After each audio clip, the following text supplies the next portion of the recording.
Hi everyone, welcome to the Ravi classes. आज हम सीखने वाले हैं एक्सपेंडिचर और कंजम्पशन से रिलेटेड कॉन्सेप्ट। उस कॉन्सेप्ट से रिलेटेड फिर हम क्वेश्चन डिस्कस करेंगे। इस लेक्चर में आप कॉन्सेप्ट को सीखने के बाद बहुत मजा आने वाला है जब आप क्वेश्चंस को सॉल्व करोगे। तो चलिए समझते हैं पहले एक्सपेंडिचर और कॉन्स से रिलेटेड क्या कॉन्सेप्ट है। देखो, आपने सीखा है कि जब एक फैमिली होती है तो फैमिली में कुछ फिक्स अमाउंट होता है जिसको एक्सपेंड करना होता है, मतलब खर्च करना होता है। अगर इन्फ्लेशन यानी कि महँगाई बढ़ जाए, तो हम क्या करते हैं, तो जो हमारे कंज़म्पशन है, मतलब जो हमारे खर्च है, उनको हम कम कर लेते हैं, ठीक? अगर हमारी चीज़ें सस्ती हो जाती हैं, तो फिर हम क्या कर देते हैं, एक्सपेंडिचर जो चीज़ें होती हैं, उनका चीज़ें का जो कंज़्यूम करने की कैपेसिटी है, उनको इंक्रीज़ करने लग जाते हैं। तो देखो, समझो क्या है, जैसे ये कॉन्सेप्ट अप्लाई करता है, हमारे पास मान के चलो A इंटू बी, 2 ऐसे नंबर हैं जो दोनों की वैल्यू क्या होती है, कांस्टेंट होती है।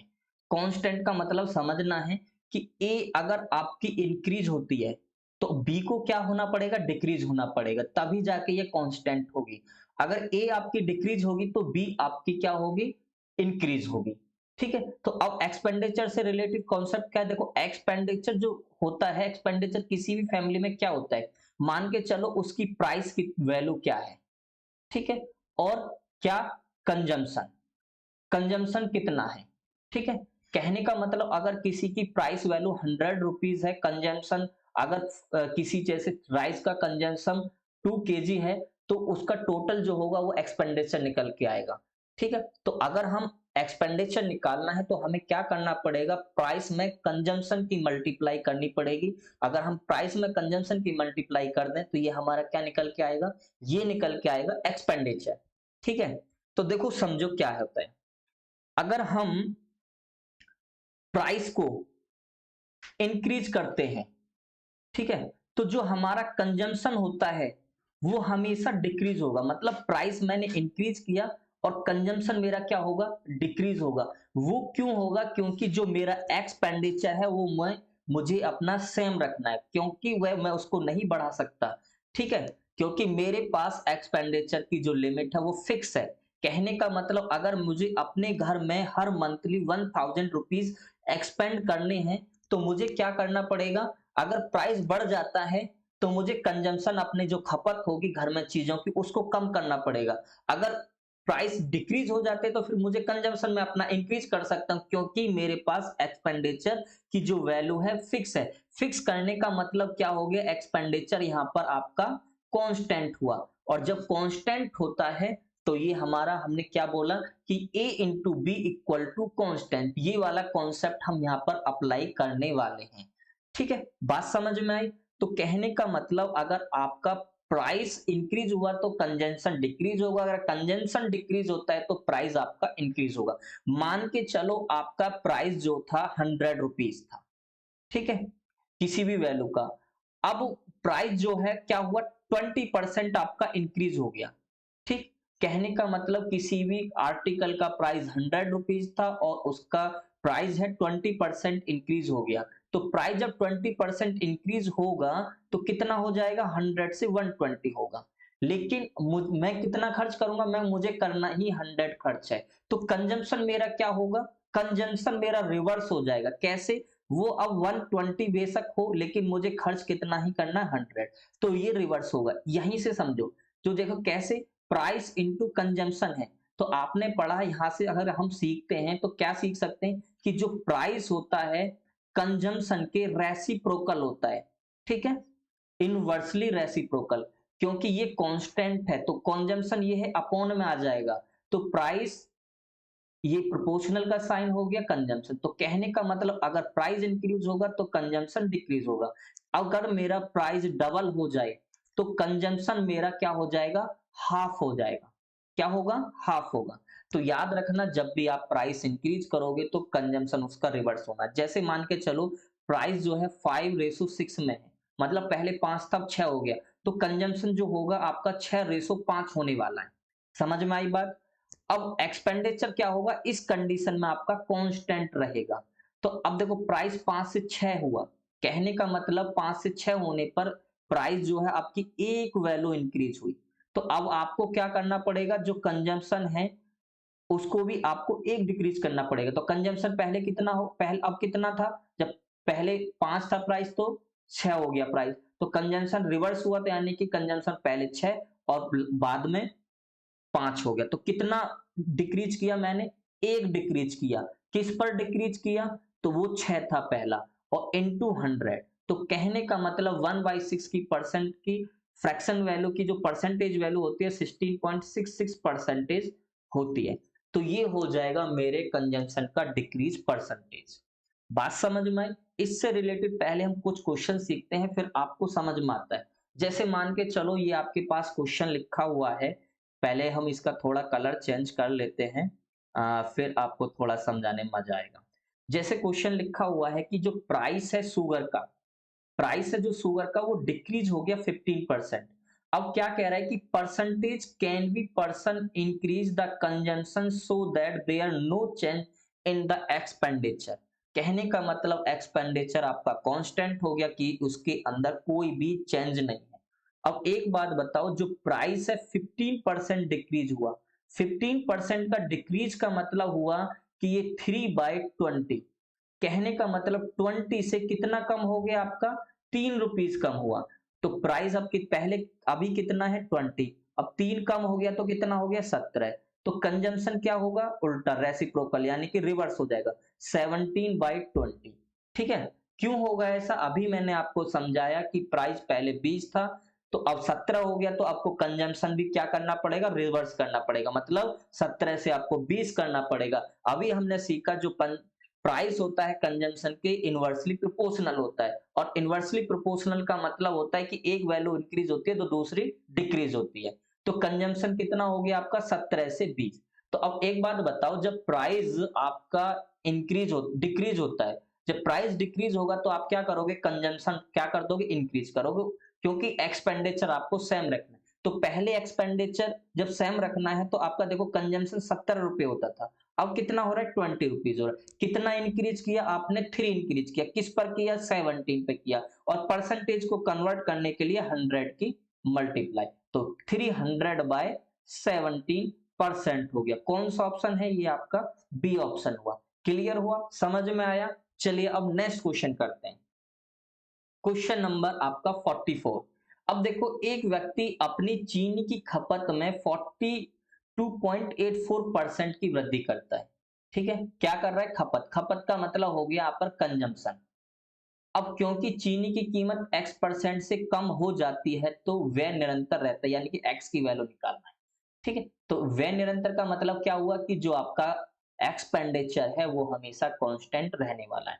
अब एक बात बताओ, जो पर्सन है इंक्रीज कर रहा है उसका कंजम्पशन, कंजम्पशन कितना इंक्रीज कर रहा है, 42.84%। तो अब ये देखो 42.84% ये किसकी, आपकी फ्रैक्शन वैल्यू है।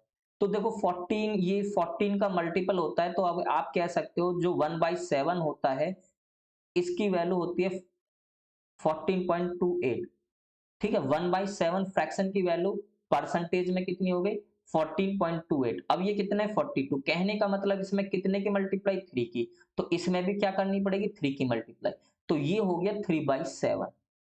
ठीक है, तो खपत की क्या कर रहा है, वृद्धि, मतलब 7 में 3 रुपए की वृद्धि हुई, तो कितना हो जाएगा, कंजम्पशन हो जाएगा आपका 7 से 10। अभी बताया क्योंकि 7 से क्या कर रहा है, 3 की वृद्धि, तो 7 से कितनी वृद्धि होने पर 10 हो गया। अब एक बात बताओ, प्राइस क्या होगा, रिवर्स हो जाएगा, यानी कि प्राइस 10 से आपका कितना होगा, 7 हो जाएगा।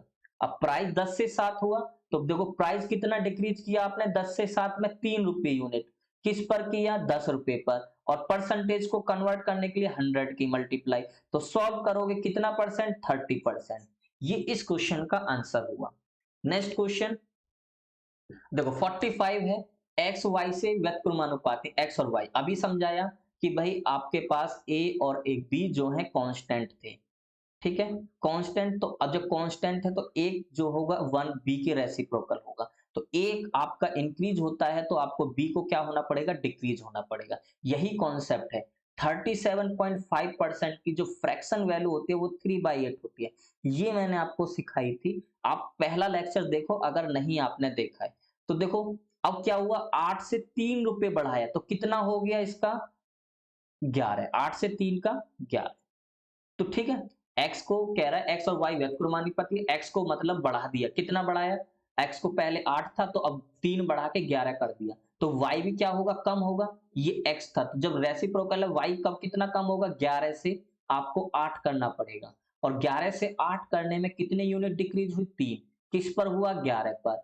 अब एक बात बताओ 3/11 की परसेंटेज की वैल्यू कैसे निकालोगे, तो आपको पता है 1/11 की जो परसेंटेज वैल्यू होती है वो होते हैं 9.09, और इसमें 3 है तो 3 की मल्टीप्लाई करोगे तो कितना हो जाएगा, ये हो गया 27.27 परसेंटेज। कौन सा ऑप्शन है आपका, ए ऑप्शन हो गया। समझ में आ रहा है सभी को, अगर समझ में आ रहा है तो कमेंट करते रहें और बताते रहें कैसे आपको लेक्चर लग रहे हैं। आपको ऐसे ही अमेजिंग अमेजिंग कॉन्सेप्ट और टॉपिक्स आपको मिलते रहेंगे डे टू डे अपडेट में, और जो भी आपके एग्जाम आने वाले हैं उससे रिलेटेड भी आपको वीडियोस मिलेंगी। ठीक है, इस चैनल पे आपको बस मैथ का ही कंटेंट मिलने वाला है। क्वेश्चन नंबर 46 देखो, क्या लिखा है कि आपके पास एक ट्रायंगल है जिसका बेस को क्या कर रहा है, इंक्रीज कर रहा है, कितने 60 सही, 2/3%, ये हो गया। अब how much the height should be reduce, अब हाइट को क्या करना पड़ेगा, रिड्यूस, क्यों, क्योंकि जो एरिया है ट्रायंगल का रिमेन कांस्टेंट। अब एक बात बताओ, जो एरिया होता है ट्रायंगल का उसका फॉर्मूला होता है 1/2 बेस इंटू हाइट, ठीक है, ये आपकी कांस्टेंट हुई। तो अगर बी को अगर हम इंक्रीज करते हैं तो हाइट को क्या करना पड़ेगा, डिक्रीज करना पड़ेगा, और इसकी जो फ्रैक्शन वैल्यू होती है वो होती है 2/3, तो 3 से कितना इंक्रीज किया, 2, तो कहने का मतलब बेस को 3 से 2 इंक्रीज करने पर पहले 3 था, 2 बढ़ने से 5 हो जाएगा, ठीक है, 3 से 2 इंक्रीज किया तो 2 बढ़ेगा, 3 में 2 5 हो गया, तो हाइट को हमें क्या करना पड़ेगा, रिवर्स करना पड़ेगा, कैसे, 5 को आपको 3 करना पड़ेगा, यानी कि 3/5 था, 5/3 करना है, तो कितना इंक्रीज किया आप, नहीं कितना डिक्रीज किया आपने, 2 यूनिट किया, किस पे किया, 5 पर किया, और 2/5 की अगर आप परसेंटेज वैल्यू निकालते हो तो 40% आएगी, क्योंकि 5 के टेबल में 20 और 20 40, इसलिए 40 परसेंटेज हो जाएगी। तो अभी मैंने आपको एक्सपेंडिचर से रिलेटेड क्वेश्चन बताया, देखो अब इससे मैंने एक्स वाई की कांस्टेंट वैल्यू से ही बता दिया, अब एरिया से रिलेटेड जो कॉन्सेप्ट बनता है, क्वेश्चन बनता है, वो भी मैंने आपको समझा दिया। अब ऐसा ही आपको देखो क्या बन सकता है, रेक्टेंगल से रिलेटेड बन सकता है, मतलब आयत से रिलेटेड बन सकता है, कहेगा कि आयत की लेंथ को हमने इतने परसेंट इंक्रीज कर दिया, तो ब्रेथ को हमें कितने परसेंट डिक्रीज करना पड़े कि जिससे कि उसका क्या हो, एरिया कांस्टेंट रहे। तो ये क्वेश्चन आपसे पूछ सकते हैं, तो इनको करने के लिए आपको क्या करना है, a into plus B equal to constant, यही कॉन्सेप्ट अप्लाई करना है, और इससे करने से आपके क्वेश्चन बहुत ही आसानी वे में हो जाएंगे। क्वेश्चन नंबर 47, अब देखो मैन पावर से रिलेटेड क्वेश्चन है, ये भी इसी कॉन्सेप्ट पर रिलेटेड क्वेश्चन है, due to fall in manpower. अब देखो फॉल क्या होगी, मैन पावर कम होगी, मैन पावर होती है आदमी के काम करने की शक्ति, ठीक है, तो जो पावर कम होती है तो उसकी वजह से प्रोडक्शन क्या होगा, वो डिक्रीज होता है। अब एक बात बताओ, अगर किसी कंपनी में 5 मेंबर हैं और 5 मेंबर एक किसी दिन 2 मेंबर आए ही नहीं, तो क्या हो जाएगी, उस कंपनी के काम करने की जो मैन पावर होगी वो कम हो गई, और जब मैन पावर कम होगी तो एक बात बताइए, फिर प्रोडक्शन भी क्या बढ़ जाएगा, प्रोडक्शन नहीं बढ़ेगा, प्रोडक्शन डिक्रीज होगा, ठीक है, तो यही होता है। तो क्या हुआ, due to fall in manpower production the factory decrease by 40%, तो प्रोडक्शन जो है फैक्ट्री के अंदर 40% डिक्रीज हो गया। तो अब बताइए 40% की फ्रैक्शन वैल्यू क्या होती है, 2/5, ठीक है, तो 5 से 2 डिक्रीज हुआ तो कितना रह जाएगा, 5 से 3 रह जाएगा, क्या हुआ ये, प्रोडक्शन का डिक्रीज। अब आगे क्या पूछा है कि what percentage should the working hours be increase to restore the original production. अब एक देखो इसी कॉन्सेप्ट को अगर हमें समझना है तो ये हुआ कि अगर मैन पावर है तो मैन पावर क्या होगी, मैन पावर होगी आपका, ठीक है, मान के चलो आवर्स है और मल्टीप्लाई आपके मैन्स, ठीक है, कितने आवर्स और कितना मैन आदमी काम कर रहे हैं। तो अब देखो क्या हुआ, प्रोडक्शन आपका क्या हो रहा है, 5 से 2 डिक्रीज हो रहा है 2, तो प्रोडक्शन आपका 5 से 3 हो गया। अब इसने क्या पूछा है कि क्या वर्किंग आवर्स को हम इंक्रीज कर सकते हैं, अब देखो मैन तो यही है, इसका मतलब मैन कम हुए, तो इसका मतलब ये आपका क्या होगा, यहाँ से प्रोडक्शन हो गया, ये वाला कॉन्सेप्ट आपका। अब आर्ट्स का रिलेटेड बताना है, तो यानी कि आर्ट्स और मेंस का रिलेशन जब आप निकालोगे तो आप क्या होगा, तो ये आपका मेन का हो गया, तो आप आर्ट्स का निकालोगे तो क्या हो जाएगा, रेसिप्रोकल हो जाएगा, 3 रेशो आपका 5 हो जाएगा। अब इसका मतलब 3 से 5 हुआ यानी कि 2 कम हुआ, 2 इंक्रीज होगा और किस पर होगा 3 से। तो इसलिए क्या हो जाएगा ये आपका 66.66%। तो कहने का मतलब आपको इतने आवर्स बढ़ाने होंगे जिससे कि आपका प्रोडक्शन पहले से बढ़ जाए, मतलब जितना था उतना हो जाए। तो इसको हम इस तरीके से कर सकते हैं। क्वेश्चन नंबर 48, एक वस्तु की कीमत में 36% की वृद्धि हुई। अब देखो वस्तु की अगर कीमत में वृद्धि होती है तो खरीदी गई मात्रा में 30% की कमी हुई। तो वस्तु पर खर्च की गई राशि अब प्रतिशत वृद्धि कमी निकालो। अब यहाँ पर क्या है, जो एक्सपेंडिचर है वो फिक्स नहीं है। अब देखो क्या होगा कि आप एक बात समझो, अगर आप प्राइस को इंक्रीज करते हो या कंजम्पशन को इंक्रीज डिक्रीज करते हो, तो अगर एक्सपेंडिचर फिक्स नहीं है तो इसके अंदर एक्सपेंडिचर की वैल्यू बदलती रहेगी। तो अब इसी को समझना है आपको। देखो एक्सपेंडिचर आप कैसे निकालोगे, तो एक वस्तु की जो कीमत है यानी कि प्राइस क्या है, 36% की वृद्धि होती है। तो अगर आप 36 की परसेंटेज की फ्रैक्शन वैल्यू निकालते हो, देखो 36/100, तो 4 से जाएगा 9 और ये आपका 25। तो 25 से 9 बढ़ा, 25 से 9 बढ़ने का मतलब क्या हुआ, 25 से आपका 34 हो गया। अब खरीदी गई मात्रा में 30% यानी कि कंजप्शन 30% कम हुआ। 30% कम होने का मतलब 10 से आपका 7 हो जाएगा। कैसे, तो 30% की वैल्यू 10/100, ये 0 से 0, 10 से 3 कम हुआ 7 हो जाएगा। अब देखो एक्सपेंडिचर आप कैसे निकालोगे, तो एक्सपेंडिचर आपको कैसे निकालना है, प्राइस में कंजम्पशन की मल्टीप्लाई। तो आपका प्राइस ये हो गया, कंजम्पशन ये हो गया, तो प्राइस में कंजम्पशन की मल्टीप्लाई कर दो और 34 इंटू 7 ये हो गया। तो पहला प्राइस 25 था और पहला कंजम्पशन 10 था, तो 25 में 10 की मल्टीप्लाई ये हो गया स्टार्टिंग का कंजम्पशन। ठीक है, अब ऐसे ही ये लास्ट का प्राइस 34 हो गया, अब कंजम्पशन डिक्रीज हुआ तो 7 ये हो गया। तो ये आपका कंजम्पशन लास्ट मतलब अभी का कंजम्पशन हो गया।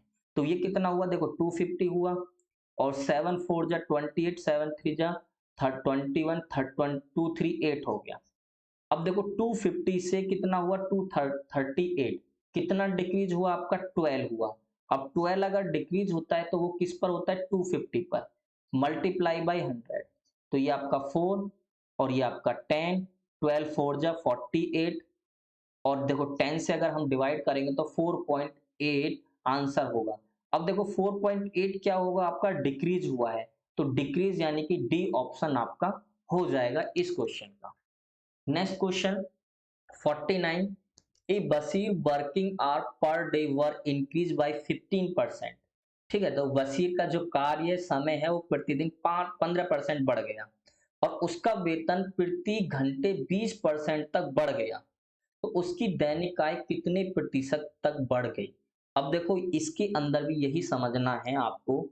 देखो working hours per day increase हो रहे हैं, तो अब क्या होगा, जो उसके अंदर प्रोडक्शन होगा या काम होगा, जो चीजें होंगी उसी तरीके का जो मैन पावर उसी समय समझाया है। अब देखो कार्य समय क्या है, उसका प्रतिदिन बढ़ रहा है और वेतन में प्रति घंटे बढ़ रहा है, तो उसकी दैनिक आय। अब तो इनकम क्या होती है, यहाँ इनकम का कॉन्सेप्ट है। तो इनकम क्या हो गई, इनकम ये हुई कि जो है वो कितना आवर्स काम कर रहा है, ठीक है, और उसका क्या है, वेज क्या है, क्या वेज, वेज का मतलब हो गया उसकी वेतन, प्रति घंटे वेतन क्या है। अब ये होगी उसकी आय। तो इनकम इक्वल हुआ आवर्स और इनटू वेज, तो ये भी इसी रिलेटेड कॉन्सेप्ट है। अब देखो आपका 15% बढ़ गया, क्या बढ़ रहा है, कार्य समय। तो 15% बढ़ने का मतलब कार्य समय, अब टाइम जो है क्या हो जाएगा का, 15% बढ़ने से ये हो गया 3, 3 बढ़ गया किस पर, 20 पर, तो 20 से आपका हो गया 23। ठीक है, वेतन प्रति घंटे 20% तक बढ़ गया। वेतन 20% बढ़ने का मतलब क्या हुआ, 20% की अगर फ्रैक्शन वैल्यू निकाल तो 1/5, तो 5 से कितना बढ़ गया 1। तो आपका देखो वेज जो है वो कितना बढ़ा आपका, 5 से आपका 6 बढ़ गया। तो अब दैनिक आय कितने प्रतिशत बढ़ी, तो ये हमें बताना है। देखो दैनिक आय कैसे निकालोगे, आवर्स में वेज की आप मल्टीप्लाई कर दो, तो 20 में अगर 5 की मल्टीप्लाई करोगे तो आपका 100 आ गया और 23 में 6 की 6 ती 18, 6 दूनी 12 और 1 13, तो ये हो गया। तो कहने का मतलब जो इनकम थी पहले उसकी कितनी आई, ₹100, अब कितने आती है 138। अगर 100 से कितना इंक्रीज हुआ 38, अगर हम 100 को ही बेस वैल्यू लेके चलते हैं तो 38% ही यहाँ पर क्या होगा, उसकी इनकम इंक्रीज होने वाली है। क्वेश्चन नंबर 50, देखो the price of oil is increase by 20%, तो प्राइस जो है ऑयल के इंक्रीज हुए 20%, how ever its consumption decrease by 8 सही 1/3%, what is the percentage increase decrease in expenditure on it. तो हमें यहाँ पर एक्सपेंडिचर का कॉन्सेप्ट, देखो एक्सपेंडिचर अभी समझाया मैंने, प्राइस इनटू कंजम्पशन। तो यहाँ पर क्या लिखा है, जो प्राइस है ऑयल का इंक्रीज हो गया, तो देखो प्राइस क्या था आपका 20% आपका इंक्रीज हुआ, तो 20% बढ़ने का मतलब 5 से आपका 6 हो गया, ठीक है। अब देखो आगे क्या लिखा है, कंजम्पशन जो है 8 सही 1/3, इसकी फ्रैक्शन वैल्यू होती है 1/12, तो कहने का मतलब 12 से 1 कम हुआ क्या आपका कंजम्पशन, 12 से 1 कम ये हो गया आपका यानी कि 11, तो एक्सपेंडिचर कितना होगा वही मल्टीप्लाई एक्स 12 इंटू 5 60 और ये 66, तो देखो 60 से 66 हुआ कितना बड़ा 6, किस पर बड़ा 60 पर, मल्टीप्लाई बाई 100 तो कितना आएगा, ये आपका 10% आ जाएगा, ठीक है। 10% क्या होगा, ये हुआ इंक्रीज। अब देखो इसी क्वेश्चन को अगर हमें करना है एग्जाम पॉइंट ऑफ व्यू से, तो हमें इतना लिखने की रिक्वायरमेंट नहीं है जो ये मैंने यहाँ पर लिखा। आपको क्या समझना है कि एक्सपेंडिचर जो है प्राइस ऑफ कंजम्पशन है, तो अब यहाँ से एक्सपेंडिचर निकालना है, तो पहले आप लिखो प्राइस, देखो प्राइस जो है 20% तक बढ़ गया, तो 20% का मतलब क्या हुआ, सीधा 5 से क्या हो गया, ये आप लिख लो 6, ठीक है। अब इसकी खपत 8 सही 1/3 यानी कि 12 से कम हो गई, तो ये 12 से 11 हो गई, तो बस आपको ये वाली लाइन लिखनी है और इसी लाइन से आपका पूरा क्वेश्चन सॉल्व हो जाएगा, यानी कि 60 हो गया 66, 6 बड़ा 60 पर, तो ऑटोमेटिक अपने माइंड में कैलकुलेट करके आंसर लिख दोगे कि ये आपका इंक्रीज हुआ 10%। क्वेश्चन नंबर 51, अब देखो क्या है क्वेश्चन में कि जो प्राइस है पेट्रोल की वो इंक्रीज हो गई 60 रुपीज पर लीटर से 75 litre per litre, how much should of petrol we reduce in percentage to increase expenditure only 10%, तो कहने का मतलब इसने यहाँ पर ये बोला कि जो प्राइस है यहाँ दिया 60 से 75, देखो अगर 60 से 75 होते हैं तो इसको हम फ्रैक्शन में लिखते हैं तो 4 और ये 5 हो जाएगा, तो प्राइस जो है 4:5 में आ गया, क्लियर। अब इसने बोला कि जो एक्सपेंडिचर है वो क्या होता है 10% इंक्रीज, तो कहने का मतलब 10% 10 से आपका 11 हो गया। अब हमें क्या बताना है, कंजम्पशन का परसेंटेज बताना है क्या हुआ, तो देखो कंजम्पशन कैसे निकालोगे, अभी मैंने समझाया कि एक्सपेंडिचर जो होता है प्राइस इनटू कंजम्पशन होता है, तो कंजम्पशन की वैल्यू निकालनी है तो expenditure upon price equal to consumption हो गया, तो ये आपको लिखना है। तो कंजम्पशन क्या हुआ, एक्सपेंडिचर अपॉन प्राइस, तो एक्सपेंडिचर पहले 10, प्राइस आपका यहाँ से 4, ये रेशो हो गया 11 और ये 5, तो देखो क्रॉस मल्टीप्लाई कर लो, 10 में 5 की 50 की और 11 में 4 की 44 की, ये हो गया। अब ये 50 है ये 44 है, अगर आप इसके अंदर 2 की मल्टीप्लाई करो, 2 की मल्टीप्लाई करते हो तो ये क्या होगा, ये 100 हो जाएगा और ये क्या हो जाएगा 88, अब हम 100 को ही बेस मान के परसेंटेज निकालते हैं, तो 100 से कितना होता है, ये 88 होता है, तो कितने परसेंट डिक्रीज हुआ 12, तो इसका मतलब ये हुआ कि जो कंजम्पशन है वो 12% डिक्रीज हो जाएगा, तो इसमें ये 0.5 हटा दो, ये आपका ए ऑप्शन होने वाला है। अगर यही क्वेश्चन आप अगर एग्जाम में करना है तो इसको समझो क्या लिखना है, जैसे मान के चलो कंजम्पशन आपका यही है, मैं यहाँ लिखता हूँ कंजम्पशन, पहला कंजम्पशन ये हो गया आपका एक्सपेंडिचर फर्स्ट और ये आपका प्राइस फर्स्ट, तो दूसरा कंजम्पशन जो होगा वो होगा आपका एक्सपेंडिचर टू और ये आपका प्राइस टू। अगर हमें रेशो निकालना है C1:C2, ठीक है, तो एक्सपेंडिचर में आपकी मल्टीप्लाई हो जाएगी इसमें प्राइस की, प्राइस 2 की, और ये प्राइस 1 की मल्टीप्लाई इधर हो जाएगी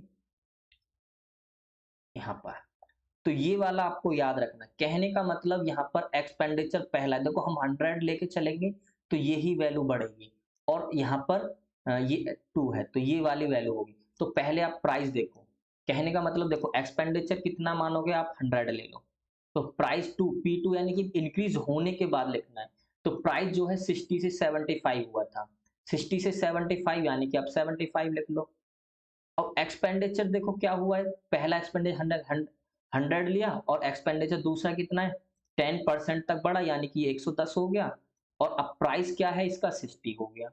अब देखो 60 से 4 ये आपका 5, क्लियर। अब आप क्या कर सकते हो, 5 से इसको डिवाइड कर दो, 5 से अगर इसको आप डिवाइड करते हो तो 5 आ जाएगा, और 2 में इसकी मल्टीप्लाई करोगे तो कितना होगा 88। तो यहां से हम सीधा सीधा ये लिख सकते हैं, आपको इतना लंबा चौड़ा लिखने की जरूरत नहीं है, सीधा सीधा आप क्या कर सकते हो, कॉन्सेप्ट लिख सकते हो। देखो कैसे, आपको सीधा सीधा अभी मैंने बताया कि जो कंजम्पशन होगा, आपको कंजम्पशन का रेशो निकालना है।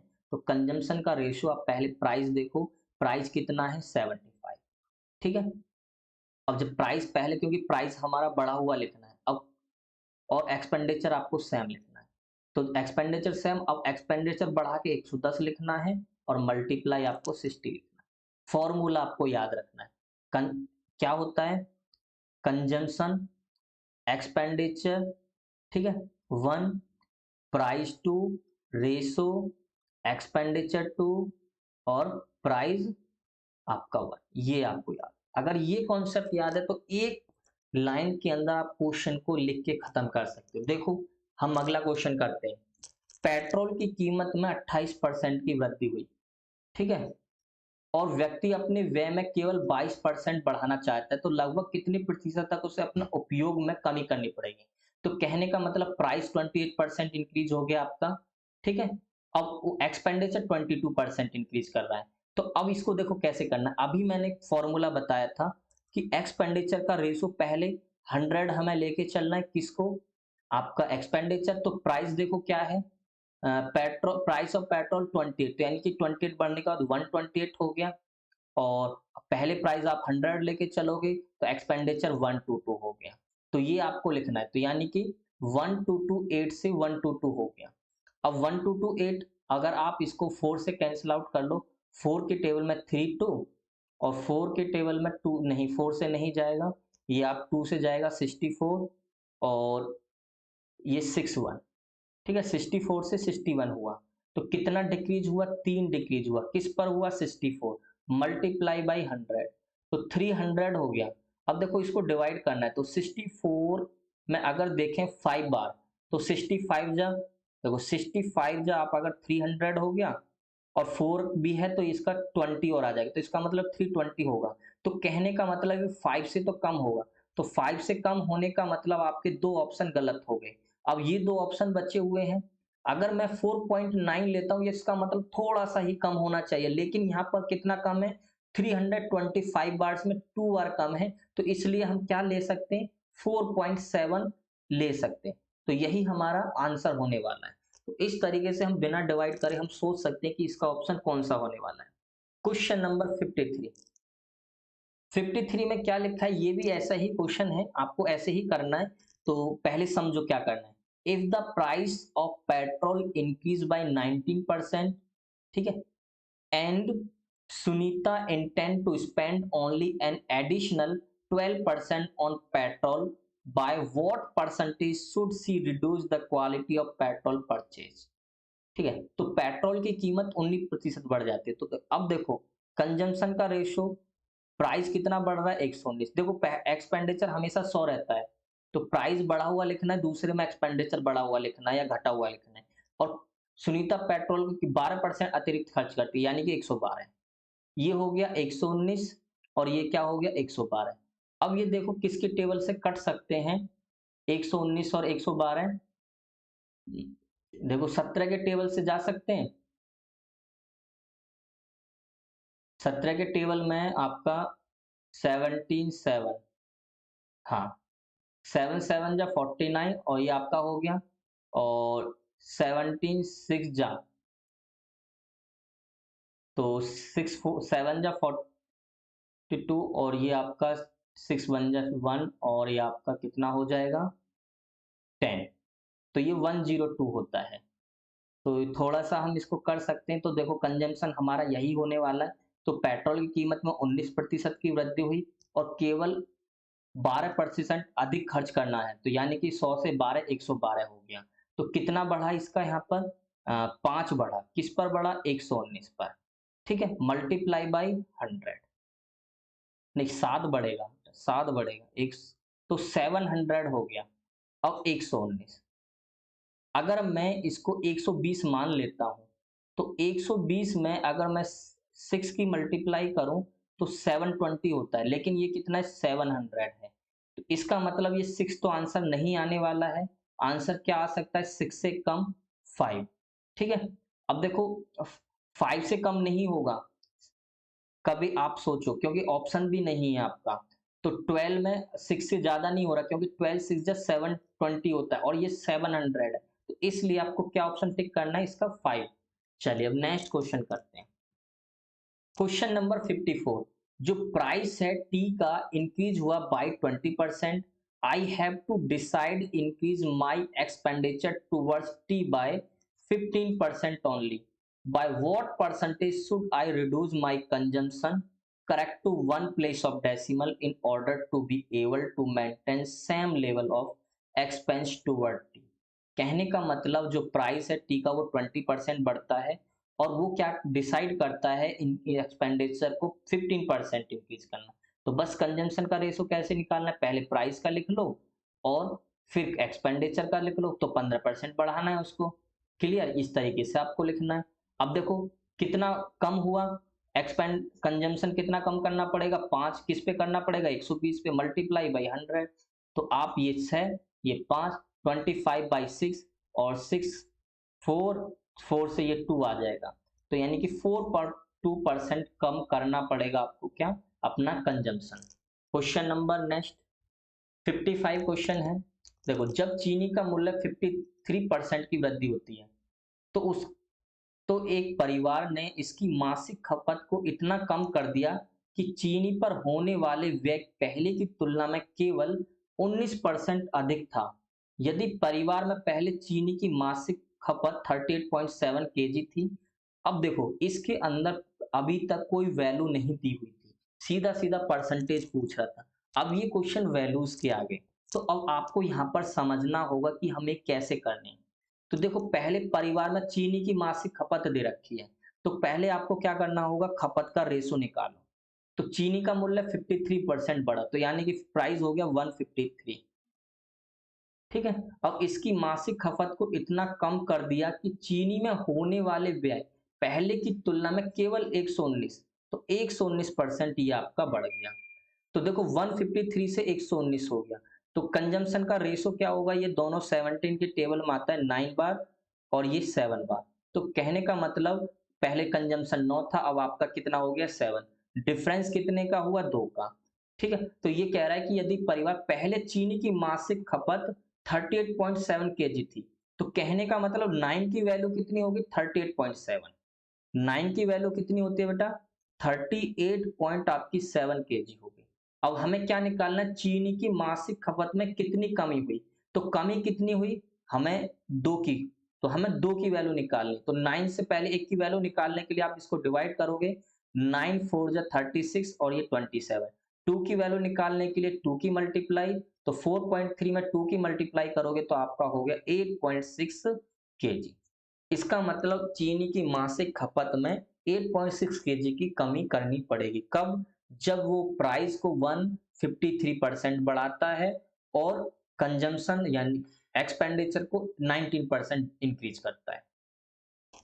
क्वेश्चन नंबर आपका 56, क्या लिखा है, the price of rice fall bye 35%, जो प्राइस है राइस का कितना हुआ 35% गिर गया।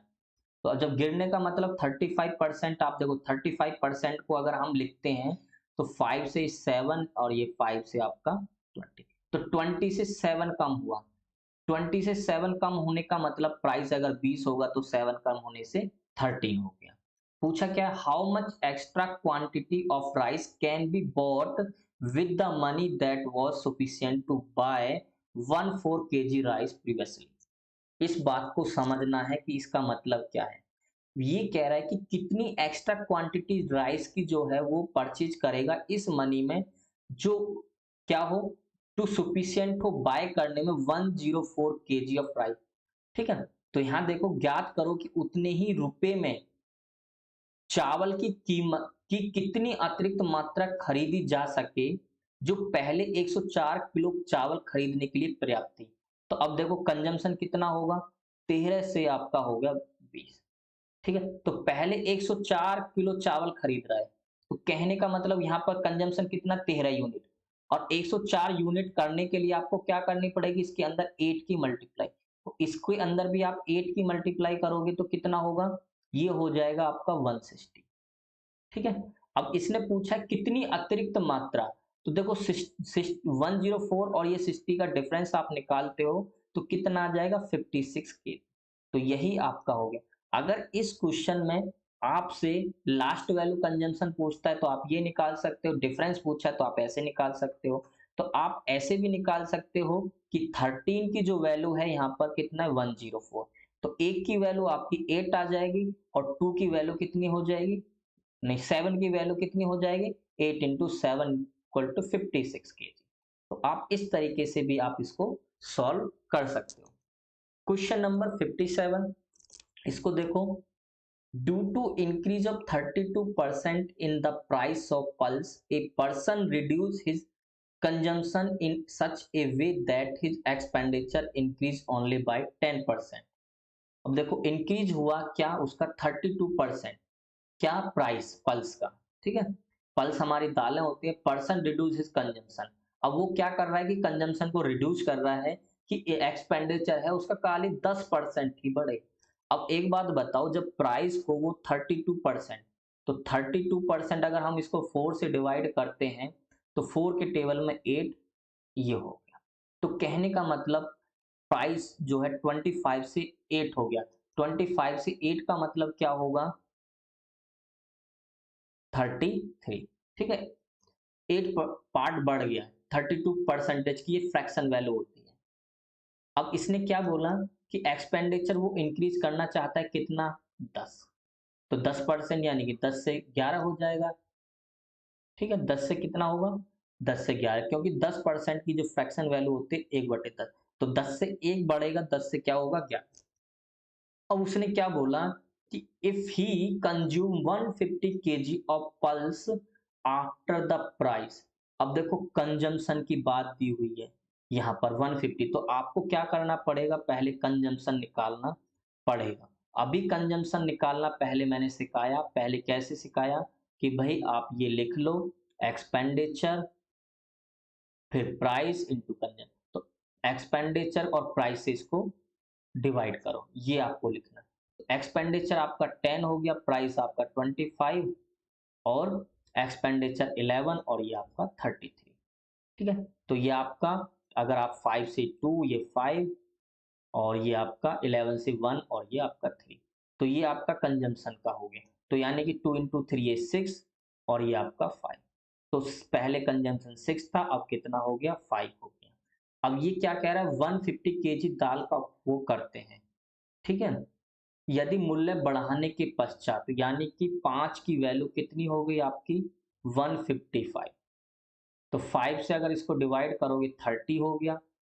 इसका मतलब एक यूनिट की वैल्यू 30 और इसको करने के लिए 30 की मल्टीप्लाई करोगे तो कितना आ जाएगा, 180 केजी। तो 180 केजी इसका कंजम्पशन हो गया। अब जैसे मैंने ये सारी वैल्यूज आपको यहाँ तक लिखी थी, आपको ये भी लिखने की रिक्वायरमेंट नहीं थी, आप सीधा सीधा लिख सकते थे। कैसे, कंजम्पशन का रेशो, भाई प्राइस जो है कितने परसेंट बढ़ा, 132 बढ़ा, और एक्सपेंडिचर कितना हो गया, 110 हो गया। तो यहाँ से आप सीधा सीधा लिख सकते थे। ठीक है, तो 110 की जो वैल्यू कितनी दी हुई है, 150 दी हुई है, और 132 की आपको निकालने, तो 150 110 इंटू 132। ठीक है, तो ये 0 से 0, 11 से ये आपका कितने बार जाएगा, 12, 15 में 12 की मल्टीप्लाई करोगे तो 180 केजी। आप इतना ही कर सकते हो इसको सॉल्व करने के लिए, इतनी रिक्वायरमेंट नहीं है। बट आपको समझना है कि आप कितनी जल्दी इस क्वेश्चन को डील कर पाते हो। आपको करना क्या है, प्रैक्टिस करनी है बार बार इन्हीं क्वेश्चंस की। अब देखो 58, ये आपका एक्स रिलेटेड क्वेश्चन है। Due to 25% fall in the rate of, तो प्राइस जो है 25 फॉल हो गई, तो कहने का मतलब प्राइस 25 फॉल होने से क्या होगा, ये हो गया, यानी कि 75% हो गया। फॉल होने के बाद यही तो बचेगा, और 75% की जो फ्रैक्शन वैल्यू होती है 3/4, तो यानी कि अब पहले 4 है, अब कितने हो जाएंगे, 3 हो जाएंगे। ठीक है। अब can buy 2 dozen egg then before investing ₹162, क्या कह रहा है कि ये जो है 2 dozen egg more than before investing, तो पहले आप कंजम्पशन निकालो, कंजम्पशन क्या होगा, 3:4। अब ये 2 डोजन एग मोर खरीदता पहले से, अब देखो पहले कितना खरीद रहा था, 3, अब कितने यूनिट खरीद रहा है, 4, कितने यूनिट एक्स्ट्रा खरीदी इसने, 1, तो 1 यूनिट की वैल्यू कितनी है, 2 डोजन एग। ठीक है, 2 डोजन एग है। अब हमें क्या निकालना है, ओरिजिनल रेट निकालना है, तो पहले ओरिजिनल रेट कितने एग खरीदता था, 3 यूनिट, तो कहने का मतलब कितने डोजन खरीदे उसने, 6 डोजन खरीदे।